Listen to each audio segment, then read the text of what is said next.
Did you end up watching the Royal Rumble? Yes, I did. Yeah. Just thoughts. I mean, I missed a couple matches. I watched some matches. I did. I watched the last. So it opened with what's his name? Roman and Rollins. And let me look here. Opens with Roman and Rollins. Basically for the finish. Well, this is a long match. It's like 14-minute kill. Rollins got to his knees to continue to hope for a fist bump. An agitated Reigns put him in a guillotine lock, and Rollins pushed toward the ropes and faded before he got there. The referee checked on the arm of Rollins by picking up and dropping it, but Rollins grabbed the bottom rope on the way down, and Reigns refused to break the hold and was disqualified. And he just wouldn't. Reigns told the referee Rollins deserved it, and claimed that Rollins wouldn't allow him to let go. And Reigns eventually released the hold and told booing fans it was Seth's fault. And a Roman sucks chant broke out, which Reigns sold with a look of bewilderment. Reigns went to ringside and grabbed a chair. Reigns brought the chair inside the ring and beat Rollins with it repeatedly. He smirked as he stood over Rollins and left the ring, and Reigns opted to return and jawed at Rollins before hitting him over the back with more chair shots. Once the production team was done with their seizure-inducing camera shots, they showed the mangled chair, and Rollins left the ring and headed to the back while Rollins was still down. The story of this was Roman getting his receipt for Rollins hitting him in the back with a chair was what I got out of it. Like, he didn't care if he won or lost. That's how pissed off he was. Did you get that out of this? Well, really what I got out of this was, first of all, I like that he came out in the Shield's ring gear. Yeah, he's in the Shield stuff. And when they did that over the loudspeaker, Sierra Hotel or whatever they're saying, that got a big pop. Fans like that. I hated the finish. I thought that finish was weak, lazy, and very uncreative. Right. Then they go to Women's Rumble. This had a lot of choppy, awkward spots in there. Just not a lot of some good-looking fighting and some bad-looking fighting. The one thing that I'm not going to go elimination for elimination, I'm not going to go over this match like holistically, but here's what stuck out to me is that when did she come in? What number was she? Number 8. Okay, so here were the first 7, right? Sasha, Melina and Sasha did some really weird stuff. Then Tamina, then Kelly, then Aaliyah, then Liv Morgan, then Queen Zelina. All right, so those names. So here, listen to these names. You have Sasha, who's a good athlete. Melina, who's Tamina's kind of choppy. Kelly's an Instagram model.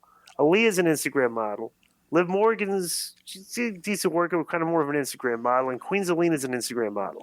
Okay, when Bianca came in the ring, the level of athleticism, the difference between her and the other girls, it made her look like a real wrestler, and all the other girls look fake. Well, not only that, bro. Did you get that out of that when she hit the ring? Not the only stuff that, she was doing? Yeah, go ahead. Not so much fake, just the skill levels. Yes, was right. Different. And here's the other thing, bro. Why even bring Melina? She came in, she was kind of like crying. Mm-hmm. Right. They were both posing, and then she just threw her out. I was like, what a beginning. That was really especially when she almost started crying. Yeah. I was like, oh god, they bring these girls back and they can't. They're out there in the middle of a match. They can't control themselves and start crying. So then Dana Brooke, Michelle McCool, Sonya Deville, Natalya, Cameron, Naomi, Carmella, Rhea Ripley, Charlotte comes out, Ivory, Brie Bella, who got a huge pop, and the big yes chance. Well, she got because of the yes chance. Yeah, Mickie James came in. And then they actually took care of Mickie. She got some stuff in, She came out with her belt. Mm-hmm. I guess that was a deal brokered by Scott D'Amore. Probably a shady deal. And Nikki Ash, Summer Rae, Nikki Bella, Sarah Logan. Who is Sarah Logan? I did not know who this was. She was in that the group with Liv Morgan and not Rhea Ripley. Who's the girl in AEW now with the short hair and the punk outfit? Soho. Yeah. Ruby Soho, and those 3 were in a group together. That's all I remember her from. Right. So there was this Belair tried to suplex Nikki, but Brie broke it up, and the Bellas teamed up on Bianca. And then the Bellas bumped Fox before knocking off the apron to eliminate her. Let me get to the part. There was a spot here I want to try to get to it. Didn't the so Brie eliminates Nikki. So Brie Bella eliminates Nikki Bella. And I guess that was a callback to an old one where Nikki had eliminated Brie in the past, and I didn't have any concept of what was going on there. Right. But it comes down to – so then at the 28, Ronda comes out. We knew she was going to come out, and we knew she was going to win. So it gets down to Charlotte, Bianca, Ronda, and Shayna. Baylor and Baszler fought near the ropes, and Flair ran over and pushed them both over to eliminate both women. And then Rousey and Flair squared off, and she charged with the big boot, but Rousey grabbed her and dumped her over the top rope to eliminate her. What did you think about this? I was way more interested in the ring entrances and what the girls looked like, what shape they were in, which they were all actually all in good shape. But the in-ring was nothing special as usual with so many bad workers, and it was way too long and way too uninteresting. Yeah. Yeah, the in-ring wasn't great, but the surprises are always fun to see. So just because of that, I liked it better than the men's Rumble, just because they had all the surprises. I fast-forwarded through the Becky versus Doudrop. I knew who was going to win. It's 13 minutes. Becky Lynch wins. Bro, anything else to add to that? The people were not into this match, and I don't know if it's fatigue from the previous match or the fact that they're both heels or the fact that Doudrop is not over. But people were not into this. Yeah. So next we have Bobby and Brock. Good hard-hitting match. Lesnar set up for an F5, but Lashley slipped off and applied the Hurt Lock. Graves said the Beast is trapped, and there was desperation in the face of Lesnar, and Lesnar backlashing to the referee in the corner to break the hold. Ref bump. Wait, the referee stayed on his feet. Lesnar picked up Lashley, gave him an F5, but Lashley's legs hit the referee. Ref bump there. Lesnar covered Lashley for the visual pinfall, but the referee was down, ended up on the floor at ringside. So, of course, the referee's out of the picture for 10 minutes here now. So Lesnar stood up and looked down at the referee, and suddenly Roman entered the ring and speared Lesnar. Reigns walked to the corner, looked down at Heyman, who's clutching the WWE belt. Reigns put his hand out, and Heyman handed him the WWE Championship belt, which Reigns then blasted Lesnar with. Reigns tossed the belt aside and left the ring, and Heyman joined Reigns as they started walking to the back while Lashley covered Lesnar and made the 3 count. So the big turn, Paul screwed Brock. What do you think of this? Good physical match. But I did not like the.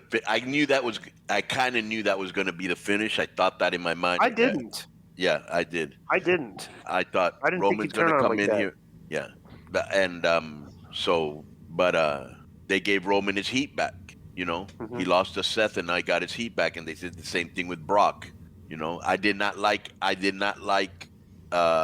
What's this guy's name? Lashley winning that way. Okay. Right. Yeah. I skipped Edge and Beth against Miz and Maurice. Anything to add to this? Well, I've never gotten into this feud. It's always been underwhelming, especially for who was involved. They put a lot of effort into it, though, with a lot of stuff. Yeah. They did. They did like the exchange of marriage, wedding vows. Right, but it's like, how are you going to get... Because ultimately, they were doing a bunch of TV leading up to a mixed tag match with no stakes. This is the best way to put it. This was not a match that should have been on a paper. Right. This would have been a better match or some type of angle if one of these guys had a belt, like they were fighting over something. I thought this would have been a far more interesting build if they were fighting idea, over bad execution. Right. So the Rumble, we start off with AJ and Nakamura, then Austin Theory, then Robert Roode, then Ridge Holland, then Montez Ford, then Damian Priest, and Sami Zayn. This is actually pretty funny. So Zayn, you're just wondering when Johnny Knoxville's coming out. He comes right after Zayn. Right. And the fans pop for the Jackass. Of the Jackass guys, yeah. Right? So this was they come to the Jackass guys. So this was actually I popped for this. He came out dressed as a discount superhero or something. That's what it says here. Knoxville tackled Zayn and got the better of him for a moment, and it didn't look any worse than your average wrestler on TV. Like the work, like when he was hitting him. Did you notice that? Yep. It didn't look good, but it didn't look bad. It looked like a lot of the workers do, Right. So then he tackled Zayn and got the better of him. Then he stood up and started pointing at the WrestleMania side. So that AJ walks over and puts his arm around him, and they're both looking at this. This was a funny spot. This was very entertaining to me. The Knoxville blasted him with a forearm. So Styles responded with a bunch of quick strikes and sent Knoxville to the mat, and Ford went up and splashed him with the big giant frog splash. And then Zayn taunted Knoxville. Holland picked him up, put him on the apron, and then Zayn gave him a hell of a kick and eliminated him, and he took big bumps. Bixen Finn was very upset about this. So? Because he said that that he looked or investigated, and there was no license. Oh boy! You gotta have a license in Missouri, right? So he actually looked it up that there's he wasn't licensed for this, and then Bixen fans started pointing out, well, this guy has concussions. He didn't know how to bump and stuff. I'm like, dude, this is Johnny Knoxville. You seen the that this guy does? Yeah. It's like you think this guy was worried about concussions and stuff. He's a human punching bag. That's his gimmick. Did you ever see know? the bit that he did with Butterbean? What do you do with Butterbean? Butterbean knocked him out. You know, Are you serious? Yeah. They fought in like a sporting goods store. It was like a skit, but he beat the out of him. So like being an untrained wrestler in a professional wrestling match is like another one of his stunts that he did. Is what we're going to look back on this as. You right. know? So this was a case. So let me talk about this. The number 11 entrant was Omos, who didn't get much of a reaction, and he eliminated Dawkins, and Foreman went up to dive at him and caught him by the neck and shoved him over the top rope. So he eliminated Private Party. Styles stepped and punched Omos, who responded by not tossing... Private Party, the Street Profits. Street Profits. Yeah. So I could mix... They got the same gimmick, basically, right? They're both kind cups. of, Yeah, right. So Styles stepped up and punched Owens, who responded by tossing him under the top rope and into the ring post. And Styles rolled to the floor. Then Ricochet comes out and drop kicks him. Several wrestlers went after Omos, but he swatted them all away and blasted Ricochet with a big chop. Then Gable comes in. Once in the ring, Gable organized everybody. This is actually pretty funny. So he told Priest to go over after Omos first, and Priest gave it a go and ate a clothesline. Omos dumped Priest over the top rope to eliminate him. The other wrestlers ganged up on Omos and tried to push him over the top rope. Then Dominic comes in, and they're trying to push Omos over the top rope, and the Styles leapt up on the pile, which was enough to send Omos to the floor to eliminate him. So that was it. So Omos was in at 11 and out after 14. So he lasted, like 5 minutes? Must be all they really trusted out of him. So then Happy Corbin, Ziggler, Sheamus, Boogs, Madcap, Riddle, McIntyre, Kevin Owens, Rey Mysterio, Kofi Kingston, Otis, Big E. Then Bad Bunny came out. Mm-hmm. Bad Bunny did very well. He climbed on the top rope and clotheslined Sheamus over the top rope, and Bad Bunny climbed up top and performed a crossbody block on Sheamus. Owens kicked him, but Bunny avoided the stunner, get the better of Owens. Riddle was happy to see Bunny, who kicked him and gave him a destroyer. Yes, really. Mm-hmm. Sheamus grabbed Bad Bunny and threw him over the top rope, but he skinned the cat. Sheamus went for a brogue kick that Bunny ducked, causing Sheamus to eliminate himself. And then Bunny tripped up Ziggler and had him in position, and looked to Ray, who gave Ziggler a 619. Bunny eliminated Ziggler.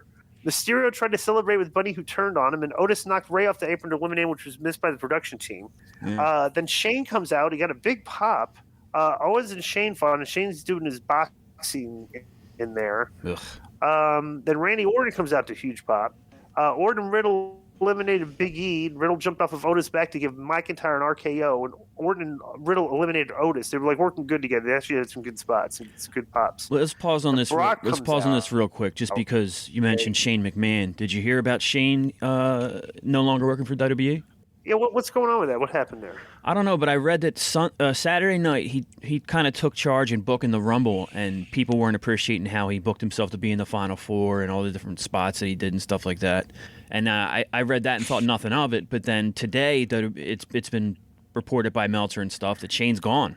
So he must have either ruffled some feathers or decided he wanted to leave, or there's not really details yet. But he's out, he's gone. So whatever Mania match, business for himself, and they fired him. Yeah. Whatever Mania match or whatever plans ahead for him are gone now. So the 29th was Orton, then Brock Lesnar was 30. Lesnar entered the ring and started destroying people, and he clotheslined Orton over the top rope and eliminated him, and glared at Bad Bunny, then laughed at him. And Lesnar grabbed Bunny and gave him an F5, and then he picked up Bunny and tossed over the top rope to eliminate him. Bro, Bunny worked hard in this match. He took some big bumps and big, so then Lesnar eliminated Riddle, and then he eliminated Shane over the top rope to eliminate him. It came down to him and McIntyre. You knew who was going over. McIntyre went for a Claymore kick. Lesnar avoided, ended up dumping McIntyre at the top rope to win the match. So Brock got his heat back after losing, I guess, is what happened here. That actually sounds a lot better than viewing it. It seemed like underwhelming when I watched it, but you talking about it and me thinking back, it really wasn't that bad, you know? No, it was bad. Yeah. And Bad Bunny was good, very good. Did you see when Brock Lesnar hit Shane McMahon with the clothesline and he didn't go over, so he just took 2 steps back and just kind of bum rushed him over the top rope with a clothesline? That looked so bad. I thought this was very boring Royal Rumble. Nothing exciting about it. Very long. I didn't like it. Yeah. And Shane did get a huge pop when he came out.